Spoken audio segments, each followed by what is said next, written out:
To understand the volcano, we must first unlearn the idea that it is merely an agent of destruction. In the grand geologic story of our planet, the volcano is the architect. Billions of years ago, it was volcanic activity that drove the differentiation of our planet, separating the core, mantle, and crust. But their most critical gift was the air we breathe and the water we drink. Through a process called degassing, ancient volcanoes released vast amounts of water vapor, nitrogen and carbon dioxide, forming our primitive atmosphere and filling the basins that became our oceans. Without them, Earth would be a dead, airless rock. Today they serve as the planet's thermostat. Through the carbon silicate cycle, volcanoes release carbon dioxide, while the weathering of fresh volcanic rock pulls it back out of the atmosphere. This slow breathing of the Earth regulates our climate over millions of years, keeping the planet habitable. And for us, they provide the very foundation of agriculture. Volcanic ash breaks down into andesosm of the most fertile soils on Earth, rich in potassium, phosphorus, and magnesium. It is a paradox. The force that can burn a civilization is the same force that feeds it. While volcanoes sustain life, they also harbor the power to reshape continents. In North America, two systems stand out: the Yellowstone Plateau in Wyoming and the Long Valley Caldera in California.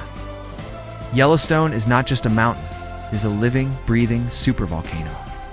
Driven by a massive hotspot beneath the North American plate, its history is defined by three cataclysmic cycles. The first, 2.1 million years ago, was the largest. The most recent major event, the Lava Creek eruption, occurred 631,000 years ago and formed the massive caldera we see today, depression measuring 35 by 50 miles. Further west lies the Long Valley Caldera. About 760,000 years ago, it unleashed the Bishop Tuff eruption, ejecting 600 cubic kilometers of magma and collapsing the Earth to form a valley 20 miles long. But danger doesn't always look like an explosion. It's just on the rim of Long Valley lies Mammoth Mountain. Here the threat is silent. In the 1990s, scientists noticed trees dying near Horseshoe Lake. They discovered that carbon dioxide from cooling magma deep underground was seeping up through the soil. This gas, invisible and odorless, asphyxiated the roots of the forest, creating dead zones of more than 100 acres.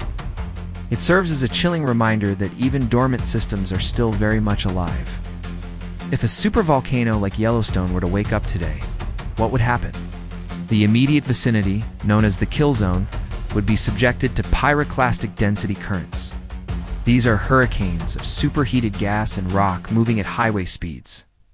In past eruptions, these flows have traveled up to 100 miles, 160 kilometers from the source, burying everything in their path under thick layers of welded rock. But the devastation wouldn't stop there. The most far-reaching weapon of a supervolcano is ash. USGS models simulating a modern Yellowstone eruption paint a stark picture. Salt Lake City could be buried under more than a meter over 3 feet of heavy volcanic ash, collapsing roofs and destroying infrastructure. Denver would see a foot of ash, while cities as far away as Calgary, Canada, would be dusted with several inches. The American Midwest, the breadbasket of the world, would be blanketed. Just a few centimeters of ash is enough to destroy crops and clog the intakes of farm machinery and vehicles. The eruption eventually ends, but the aftermath lingers in the sky. A supereruption injects millions of tons of sulfur dioxide into the stratosphere. There, it mixes with water to form sulfuric acid aerosols. These aerosols act like billions of tiny mirrors, reflecting sunlight back into space. This creates a volcanic winter. While Hollywood suggests a new ice age, scientific models predict a global temperature drop of about 1.5 to 3.5 degrees Celsius. That may sound small, but it is enough to disrupt monsoon seasons and trigger global crop failures for years. As these chemicals eventually fall out of the atmosphere, they return as acid rain. With a pH between 2.5 and 5.0, this rain can strip nutrients from the soil, poison freshwater sources, and damage the very ecosystems trying to recover from the lack of sunlight. These scenarios are terrifying, but we must temper fear with facts. You often hear that Yellowstone is overdue. This is a myth based on bad statistics. Volcanoes do not follow a schedule. The annual probability of a supereruption at Yellowstone is approximately 1 in 730,000. To put that in perspective, you are far more likely to be struck by lightning. The United States Geological Survey and observatories around the world monitor these giants closely. They look for ground swelling, gas changes, and earthquake swarms. Currently, despite the geysers and the minor tremors, the magma beneath North America is not showing the signs of the massive, synchronized movement required for a supereruption. The giants are sleeping, and they are sleeping soundly. While the supervolcanoes sleep, the rest of the world remains restless. The years 2024 and 2025 have been visually spectacular for volcanology. In Hawaii, Kilauea roared back to life, with fissure eruptions in late 2025 sending lava fountains over 1,000 feet into the air within the national park. In Iceland, Rockjanes Peninsula has entered a new era of activity. The Sundin-Kagager crater Rho near Grindavik erupted multiple times throughout 2024 and 2025, tearing the earth open and reminding us that the Atlantic Ocean is still widening, inch by inch.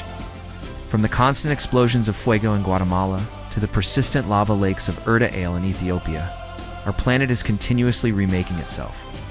We live on a dynamic, cooling planet. The fires beneath us are the engines that built our atmosphere, our oceans, and our soil.